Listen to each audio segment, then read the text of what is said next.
It's a teenage love story gone terribly wrong. Two girls fighting over one boy to the death. Rachel! She's being stabbed! Call 911 now! Wait. Months of rivalry end in a deadly rumble. Get off me! She's not gonna make it. 18-year-old Sarah Luderman is stabbed to death by 19-year-old Rachel Wade. Rachel is found guilty of second-degree murder and sentenced to 27 years in prison. Rachel says she acted in self-defense, but witnesses say it was deliberate. She was carrying a knife. How did a teenage love story reach this dramatic breaking point? Is Rachel simply a young woman who acted in self-defense? Or is there more to this story than meets the eye? From her prison in Florida, Rachel will tell me her side of the story. I'm Candice DeLong. As an FBI agent, I worked on the front line for the world's most powerful law enforcement agency. I went undercover, I trailed terrorists, and I interviewed notorious killers. It's my job to understand the people who others cannot comprehend.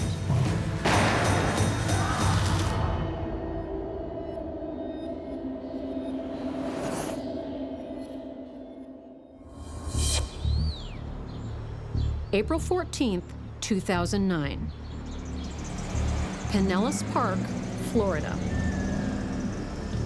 After months of rivalry over a boy, Rachel Wade stabs Sarah Luderman twice. One blow punctures Sarah's heart, and she dies within hours. There's no disputing that it was Rachel Wade holding the knife that night. It was a feud that started in cyberspace, but ended in the real world. Alarmingly, girl-on-girl assault is rising all over America. But homicide among females remains a rare crime. Often the home environment is to blame. Could that have been the reason Rachel ended up here at the Lowell Annex in Florida? She's here for the next 24 years, and I'm here to find out Rachel's side of the story. Let's go back. What was life like for you? Let's start with your parents. If you could describe your parents' marriage with one word only, what would that word be? Happy. They were happy. Yes. Was there any violence in your house? No. But at the age of 15, Rachel does something quite alarming. One night you had a verbal fight, argument with your mom, and you pulled a knife. What was going on with that? I was actually cooking, helping her cook dinner one night, and I ran in the bathroom with the knife. It was never pulled on her, anything like that. Okay. What were you going to do with the knife in the bathroom? I don't know. I guess I was just reacting like I'd seen some of my friends react, and just, I guess, more trying to get attention or trying to get my way with her than anything. This kind of attention-seeking behavior during Rachel's rebellious teen years isn't that unusual. The question is, can the family get through this phase safely? Life was pretty smooth for until you got into your teen years. Yeah. And then you became, some would say, a wild child. Yeah. What went on? What was going on when you were 14, 15? I was running from my parents because they were trying to look out for me, but I didn't see it that way. Okay. You felt kind of trapped, like I couldn't do, I just wanted to be like everybody else and do what everybody else did. Rachel comes across as a normal teenage kid. She puts on a tough persona for me, but deep down, I think she's nervous.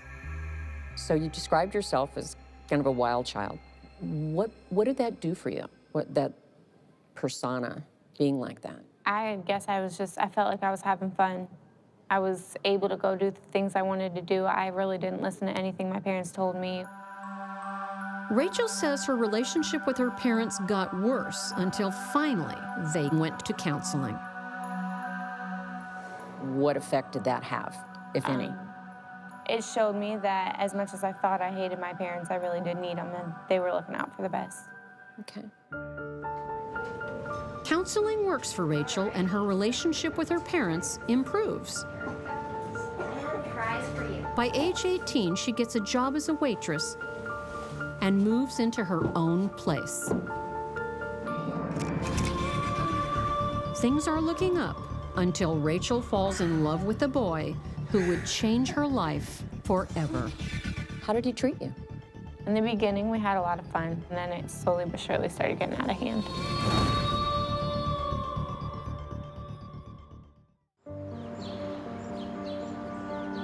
Pinellas Park, Florida. Rachel has just moved into her own place and is working as a waitress. She has money and is happy to be independent. Her new boyfriend is 19-year-old Josh, who she knows from elementary school. As teenagers, they meet up again.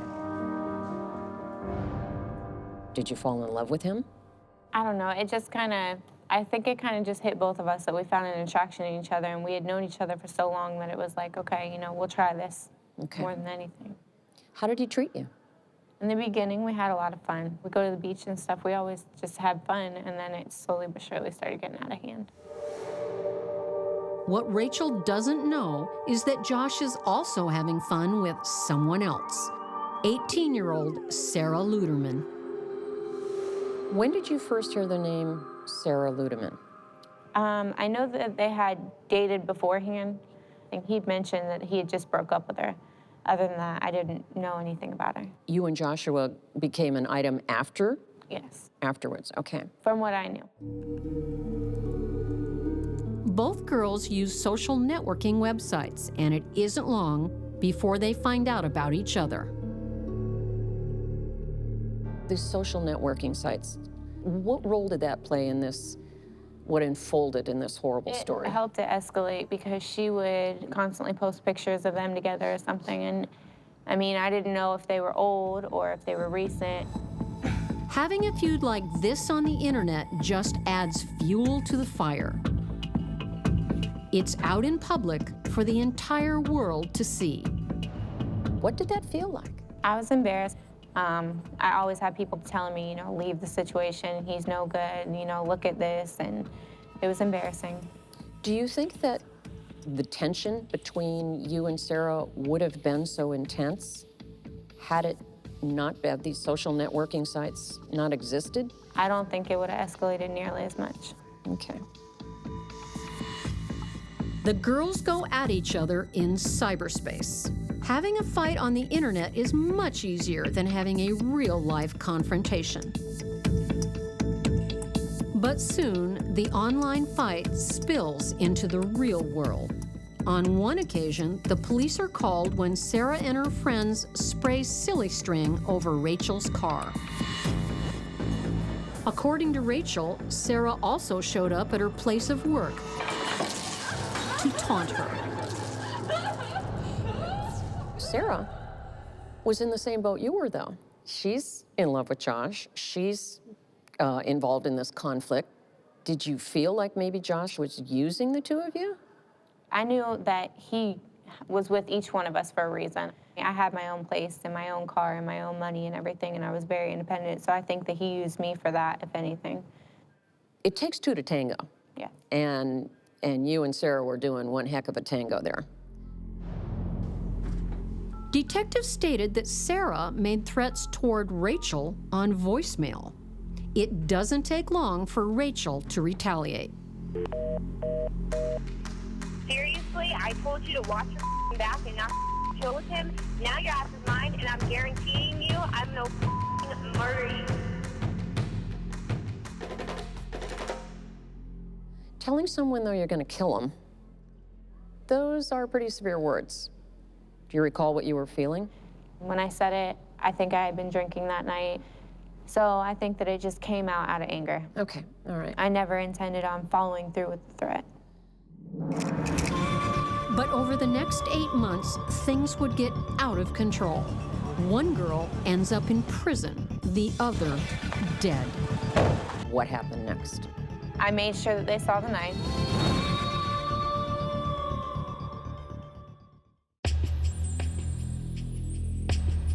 Teenagers Rachel Wade and Sarah Ludeman are both dating the same boy, and neither one of them wants to give him up.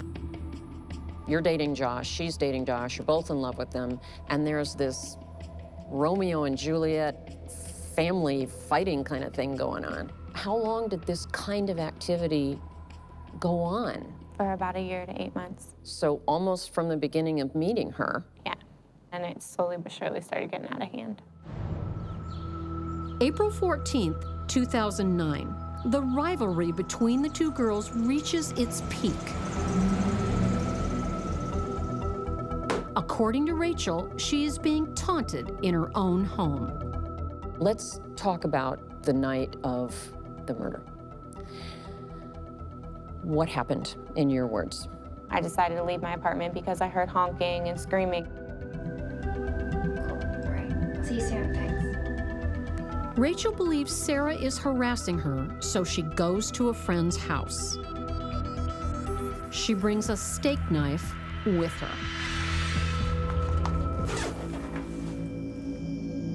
Next, she checks in with Josh, hoping to see him. Okay, wasn't Josh with Sarah that night before the murder? From what I found out later on, yeah. And he was texting you, and He was what texting was he me. saying? I guess he thought he was gonna send her home at a certain time and just get her to, like, I don't know, satisfy her by spending a little bit of time with her and saying he has nothing else to do. And then he was saying, well, around the same time he wanted to send her home, he wanted to come over to my house and spend the night. And when I said no, he got upset, and we kind of went back and forth. And the only thing that I could think may have, if she had seen it, would have upset her. I texted him at one point, and I said, do you love me? He said he didn't know. I said, do you love her? He said, I don't know. I said, well, this is why I'm not doing this anymore. Just stick with her. When Rachel arrives at her friend's house, she shows them the steak knife. You said to them you had a knife and you were going to kill Sarah. Is that true I did or not say I was going to kill her, but I did say I had a knife because I explained to them that I came over because Sarah had been harassing me outside of my apartment, trying to get me to come outside, so I was trying to avoid it. Well, they told me not to bring the knife out, that it wasn't necessary, I didn't need it. They didn't think she'd find me. Just before midnight, Sarah leaves Josh, but she doesn't go home. She has two other girls in the car with her when she sees a friend who tells her her rival Rachel is close by. Can we pull over? Yeah, let's go. Sarah goes looking for Rachel. All of a sudden, Sarah pulled up, swerved onto the street real fast, barely stopped. Why didn't you go inside, get in your car? By the time that I had even seen who it was, I didn't know whose car it was or anything. She slammed on her brakes, jumped out. Her door was left open. She walked around the front door and came ready to fight. When you say ready to fight, what do you mean by that? She had her hands up like she was Show ready me. to attack me. She just had her hands up and she was cussing, yelling at me. What happened next? I made sure that they saw the knife. What do you mean you made sure they I had it? just Show held me it what you did. outwards so that they would see that I had it. And my thinking was they would be maybe intimidated or scared, you know. And instead, it seemed like she came after me more. I remember Sarah hitting me a couple times. Where did she hit you? Where In did... the head, she grabbed me by my hair and had my head downward, like almost between my legs to where I couldn't really see. And I remember flailing my arms. Right afterwards, I just started flailing my arms back. And you had a knife in your hand? Yes. You brought a knife to a fist fight? Yes. And what happened? I ended up stabbing her. I didn't know until later.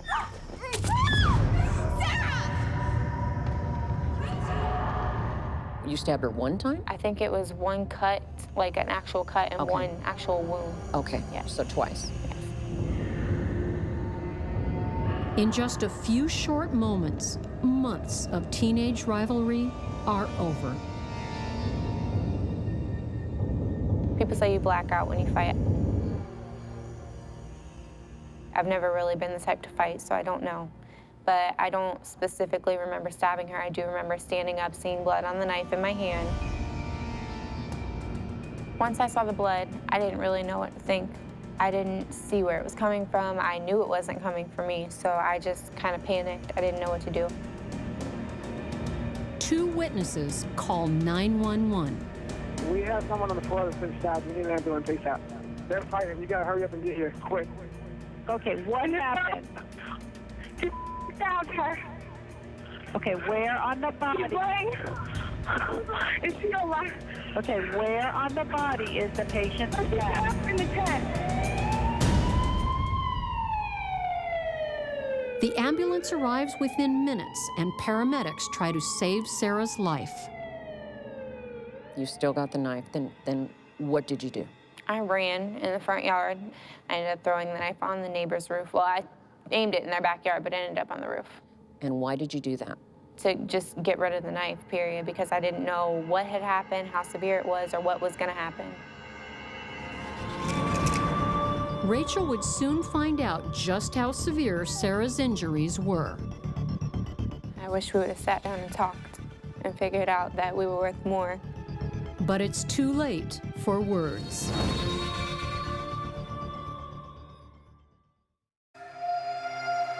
Pinellas Park, Florida. Months of teenage rivalry over a boy has just culminated in 19-year-old Rachel Wade stabbing 18-year-old Sarah Luderman. Rachel is taken to the police station.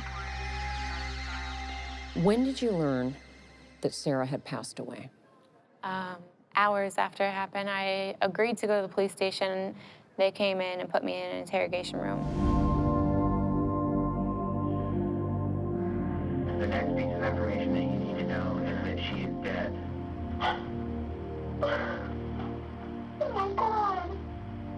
Okay. She died as a result of these stab wounds that she had. This is truly a tragic story. One young life taken and another lost.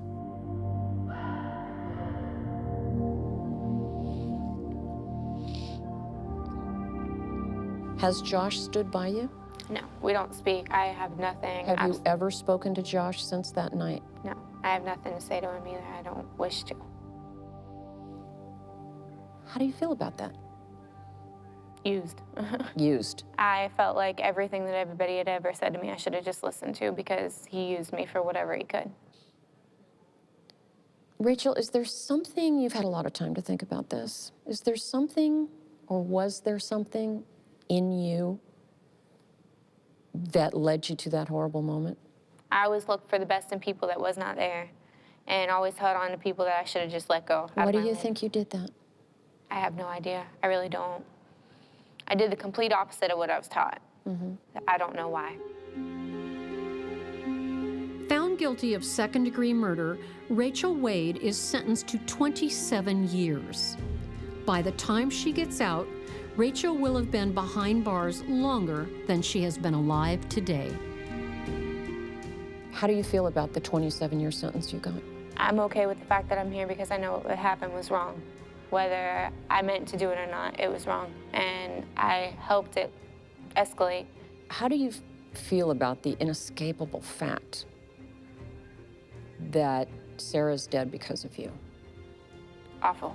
I think about it every single day.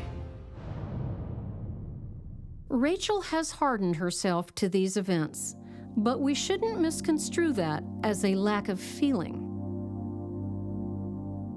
I'd like you to imagine that I'm Sarah Luderman. What would you like to say to me? I wish we would have sat down and talked and figured out that we were worth more and just walked away from him or confronted him even with the situation before we confronted each other. In today's society, social networking appears to be the ultimate communication tool.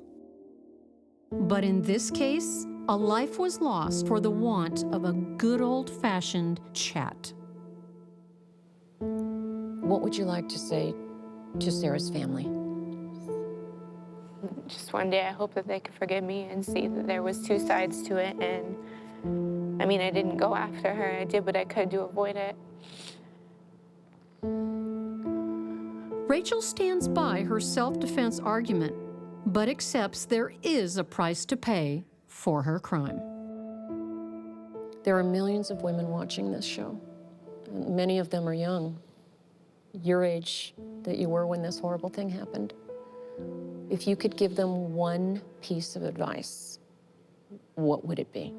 To value themselves and never settle for anything less than what they deserve, and never participate in any of this, because it's just, none of it's worth it. Violence is not worth it at all. Just, it doesn't lead anywhere good. Rachel realizes this too late. Thank you so much for sitting down and sharing your story. You're welcome. That's the thing about the teenage mind. Acting on impulse can have terrible consequences. I've seen this so often in troubled teens. And the thing that can help them the most? Communication. Real communication. If only they had talked face to face, maybe they wouldn't be facing evil.